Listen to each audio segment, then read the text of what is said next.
wanted to touch upon an important topic in the Buddha Dharma, which is called non-attachment.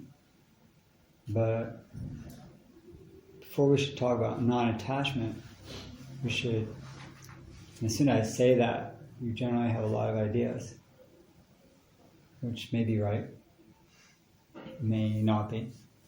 But I often get asked, does this mean I have to sort of like have a really dull life? Maybe not get involved in stuff. Should I not get into relationships if I want to practice non-attachment? Well, then it's too late for most of us. So, and the truth is, you're never not in a relationship. Like, you're never not in a relationship. I mean, first and foremost, you're in a relationship with yourself. Like, you and your own mind. And so, the first stop for considering non-attachment is what type of relationship do we have with our own mind? But before I even approach the term non-attachment, I think it's more useful to consider attachment. What do we mean by attachment? What is attachment? What do we mean by grasping? And when the Buddha taught the Four Noble Truths of, there's dukkha, there's suffering, there's pain, there's difficulty. And the pain is caused by desire. The desire here, it wasn't that like I want something, or that I have physical desires or emotional desires. Desire is not, the translation is not the right term. Right? It was attachment. It was grasping. Right? It was holding on to something with a certain attitude or expectation that something is going to make me happy. That something is going to give me the relief and the sense of self that I'm looking for in my life. And that's the real attachment, is not so much to the outer thing that I'm holding on to and expecting, the gifts from.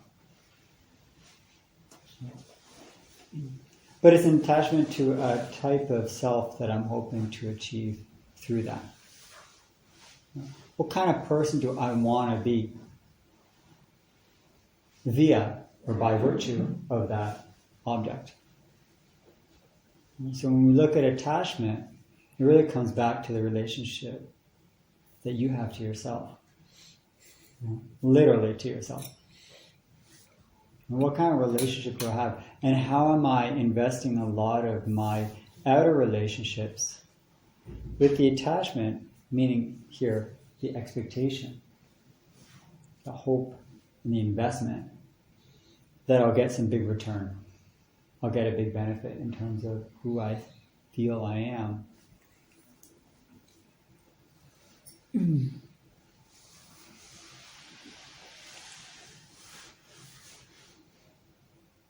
So I read this one definition of the Four Noble Truths by a Thai master. And I wanted to share with you for a second.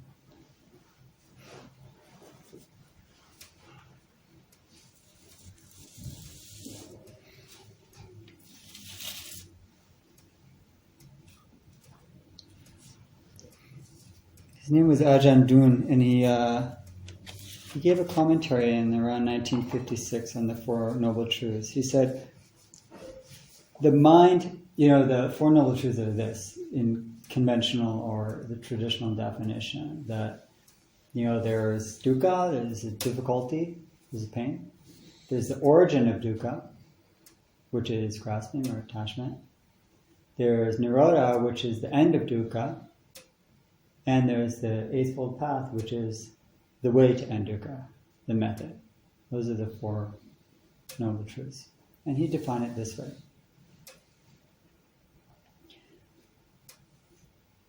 The mind sent outside is the origin of suffering. The result of the mind sent outside is suffering. The result of the mind seeing the mind is the ending of suffering. And the mind seeing the mind is the path to end the suffering. Sending your mind out is what causes us trouble. The path is the mind seeing the mind. The path is the mind seeing the mind. And all the Eightfold Path that the Buddha teaches is all about that. It's all about, when we're talking about right speech, for instance, how can I practice right speech if I'm not observing my mind that wants to say something and get something from that speech? I'm speaking and I have an intention behind that speaking. So the mind observing the mind seeing the mind, is seeing the intention behind that speaking. And not just going for the speech.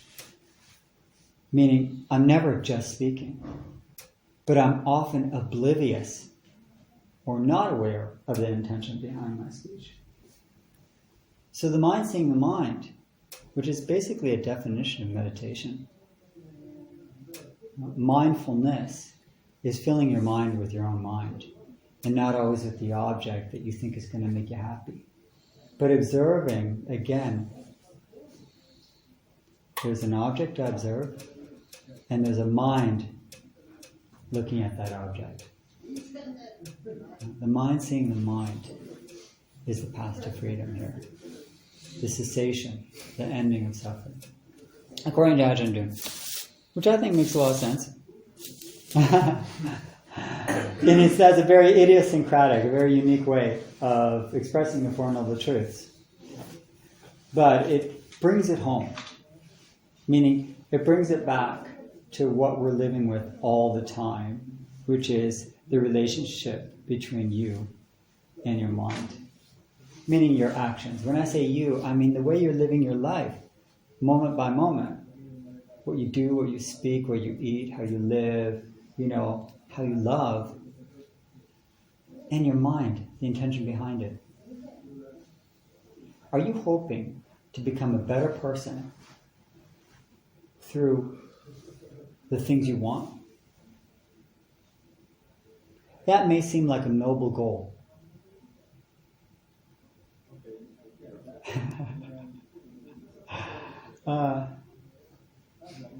So the road to hell is led with noble goals. Okay?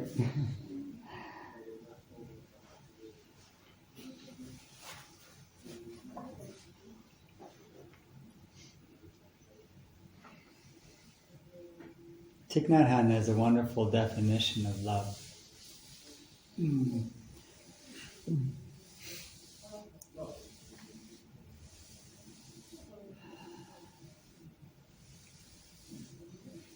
He said,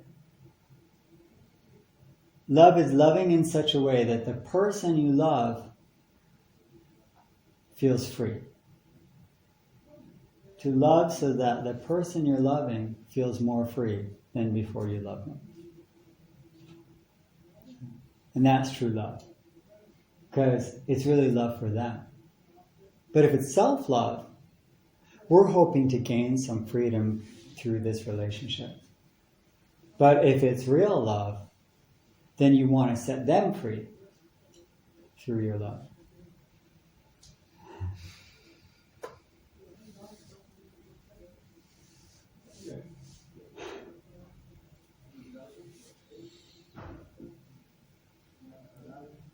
So when we're wondering about attachment, what it means by attachment, and what it means by non-attachment then, it really comes back to all the time, what are our intentions? Am I trying to become more real and happy through this relationship? Or am I trying to offer greater freedom so that I and others can be more liberated and less attached? Now that might mean you have a very committed relationship, but the intention behind that commitment is to gain greater freedom. And though that may sound like a paradox, it's actually really not. That's why we have, say, forms such as meditation. We have strict forms and we have bells and we have, times we keep. Why not just sit a minute, and when you feel like you're done, you're done? Right? Because you're not keeping the form. Why should I keep the form? Because in that commitment, there's freedom. If you can fully inhabit that and realize that it's for the sake of opening and realizing true freedom, then every form becomes your practice.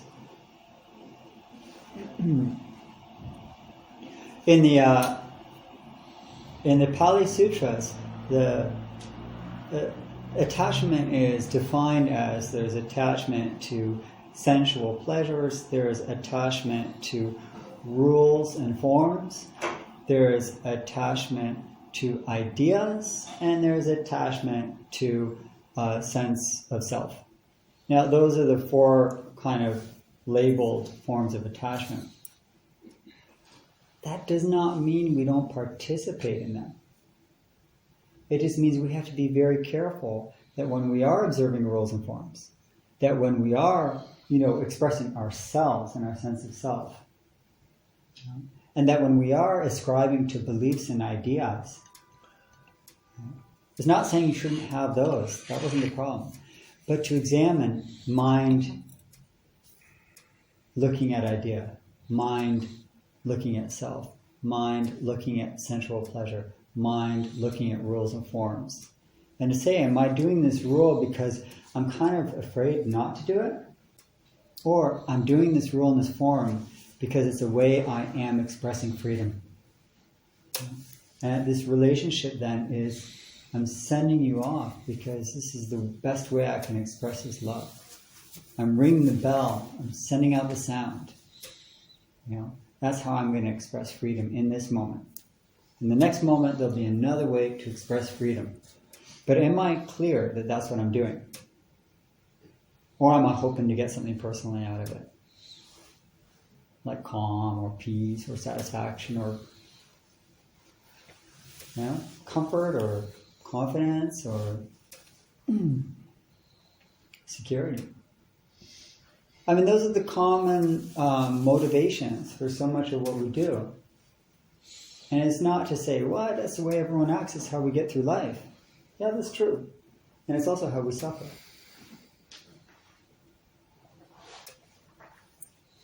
So we don't go from being fully attached, like many of us are, or let's just say partially attached, to being like totally non-attached.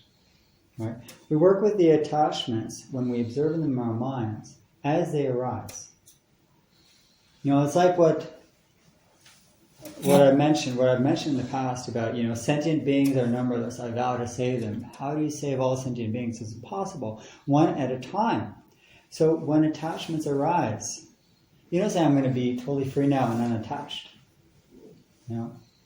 That's also an attachment to a great idea. That's a great idea. And if you attach yourself to that, it's an attachment of non-attachment. Serious dilemma.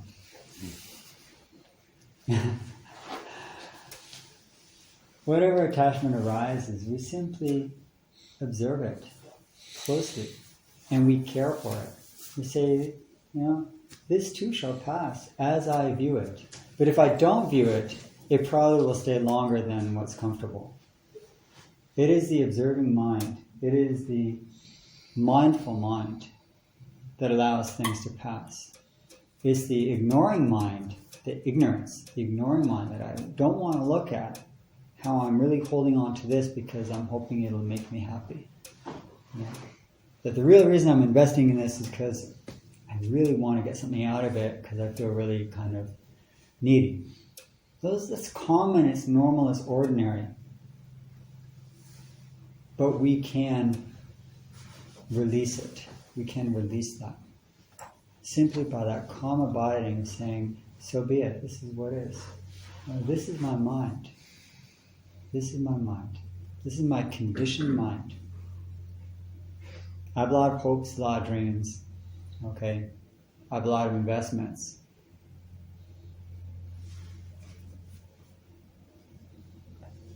and I breathe and release. I see them for what they are. They're ghosts of a self. They're the dreams of a self. They're the dreams of the self and your liberated life. How do we experience that?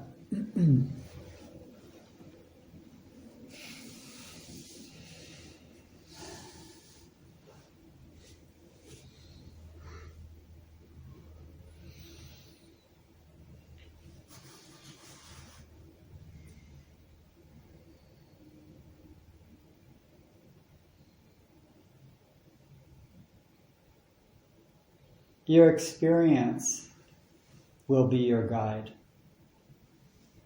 There are many good teachers, past, present, and hopefully future.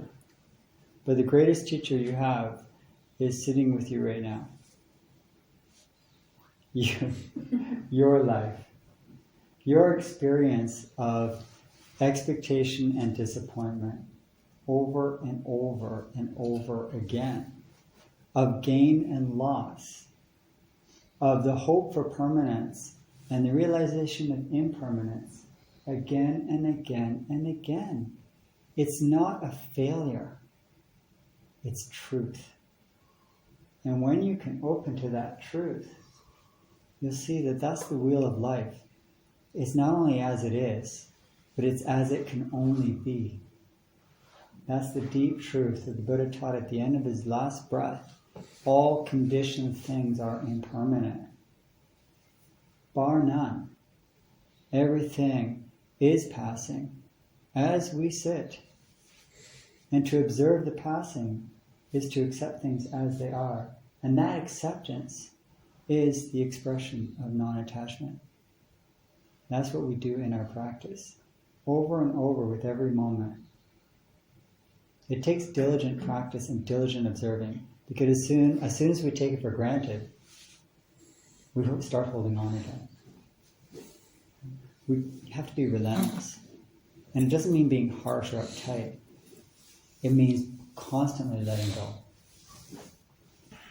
Because our tendency and our conditioned habit is to hold on to whatever feels like is going to, make us comfortable and secure. Those things are all useful tools. But can you see every role, job, relationship you have as a skillful means to greater freedom? That doesn't mean you don't love. It just means all love is for the sake of greater freedom. Even if you stay in the same relationship your whole life, that love is for the sake of greater freedom. That is the great intention we want to always hold. And that means the Bodhisattva vow of, sentient beings are numberless. Every being you manifest at every moment, the newness that you are moment by moment, every sentient being that you are each moment, I vow to release you.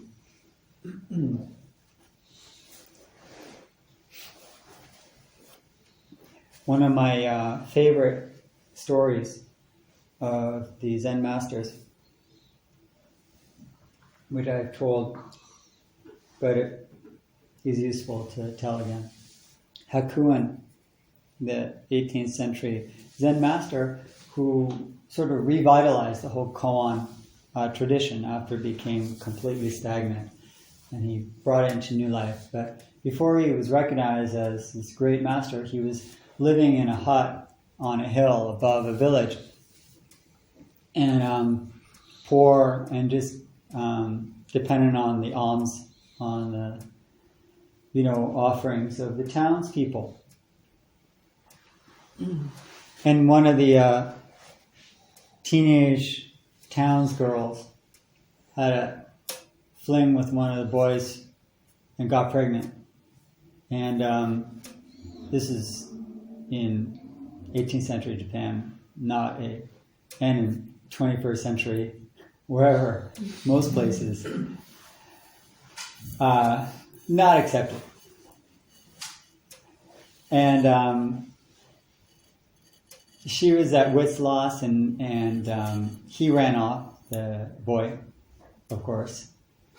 And she had to, she couldn't not have, couldn't be without a father.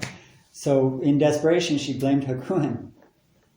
She said it was the monk on the hill. He was the father. And so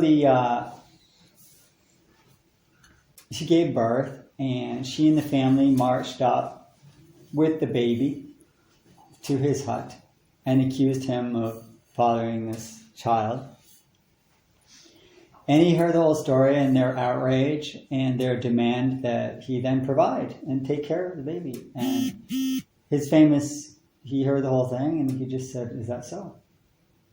Is that so?" Took the baby and cared for it. Worked, cared for it, did what he needed to do.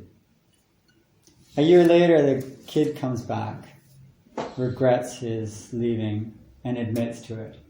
The family goes back up the hill, pours out their, apologies, and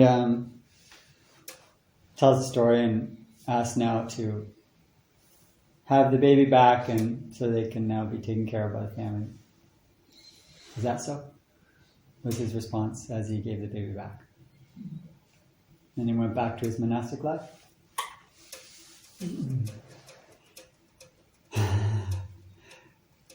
What I appreciate about this story, and who knows how real it is, but it's a good story, is it is a beautiful example. I would even say an archetype of, or ideal of non-attachment, of Buddhist non-attachment. Buddhist non-attachment means I'm letting go of my defensive attitude and I'm going to serve the greater good here. If it means that I'm going to be inconvenienced, so be it. But I'm going to help what needs to be helped. With full investment, I will be completely involved. And then when that involvement has run its course and is no longer what's needed, I will no longer hold on. I'll do the next thing that's needed. He was completely engaged and completely non-attached. He wasn't doing any of it for his sake, of course. Now, that's a very high level, having to let go of all the shame that was being thrown on his life and his disrepute, and his loss of status for that year, and just having everything taken from him. All of his work for the years. And with a sense of balance and compassion and altruism, he does the right thing. I doubt many of us will ever face a test of that level. Perhaps we will, perhaps we are, perhaps we have. But with the type of grace, compassion, and love, and equanimity that Hakuin had, that is something that we can see as an example to aspire to. That he's going to give as much freedom and love as he can. I will free that young girl, that teenage mother, from the guilt that she has. I will free the family from their shame. I will free the errant boy from his guilt. And I will free the baby from any discomfort. I'll do as necessary. And I can only do that because I have freed myself. And then I can liberate others.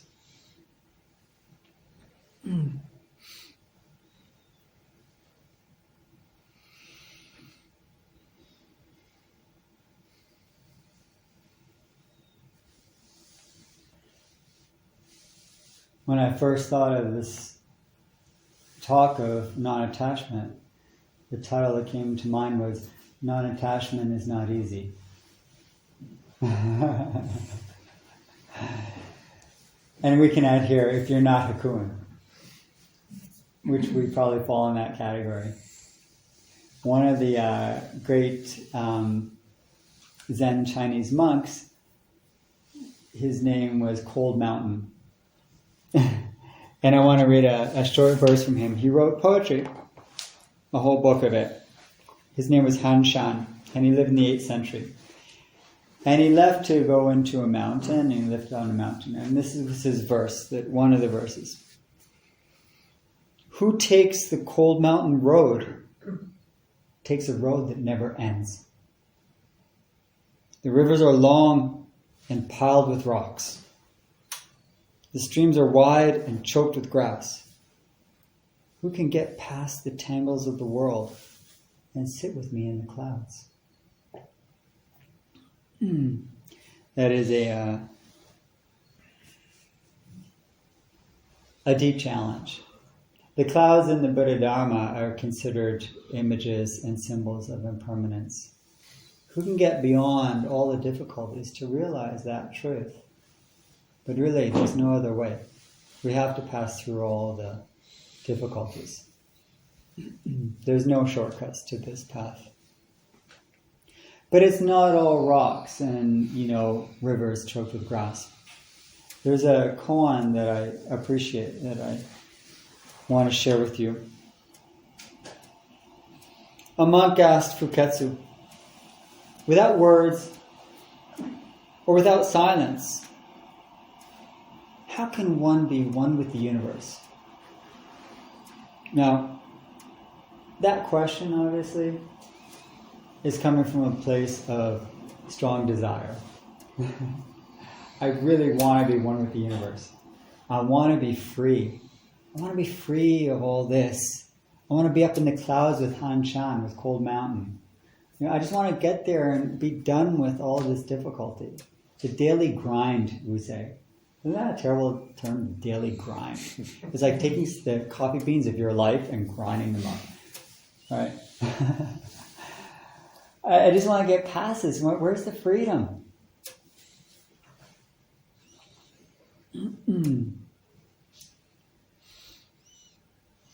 And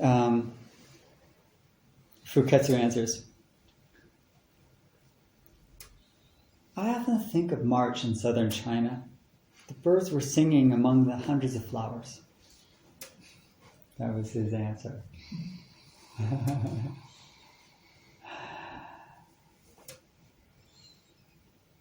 He has a beautiful memory, and he's not attached to it. It remains a beautiful memory, and he can dwell there without escaping. Yeah? Non-attachment doesn't mean that you've let go of the past, that you've pushed away. Non-attachment doesn't mean that you don't have plans for the future. And non-attachment doesn't mean that you're going to avoid what's necessary in the present.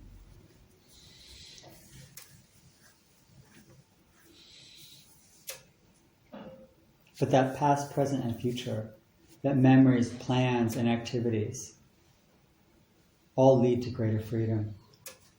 All are an expression of that love that you have inside of you.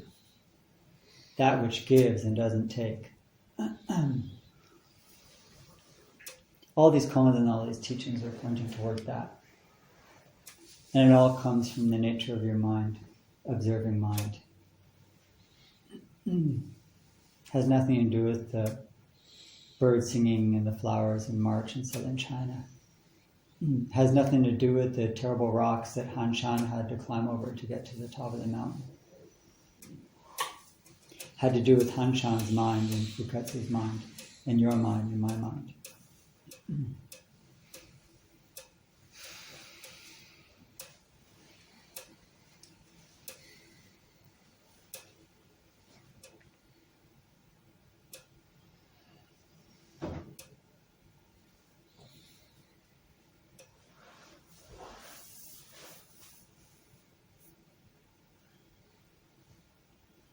So I want to end with a quote from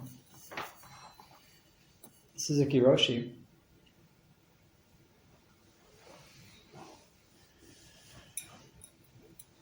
And he talks about looking at the mind in this way. In Zen Mind, Beginner's Mind, he says, mind waves. When you're practicing Zazen, don't try to stop your thinking. Let it stop or let it calm by itself. If something comes into your mind, let it come in and let it go out. It will not stay long. When you try to stop it, it means you're bothered by it. Don't be bothered by anything. It appears as if something comes from outside your mind. But actually, it is only the waves of your mind. And if you are not bothered by the waves, gradually they will become calmer and calmer.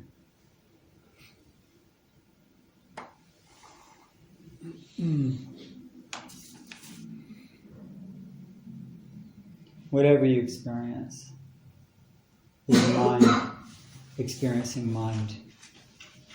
You see it as you are relating to a person. On one level you are, but on the Dharma level, it's mind relating to mind. And when you can care for, accept, and let go of your own states of mind, then your relationships will be expressions of that freedom. And that's non-attachment.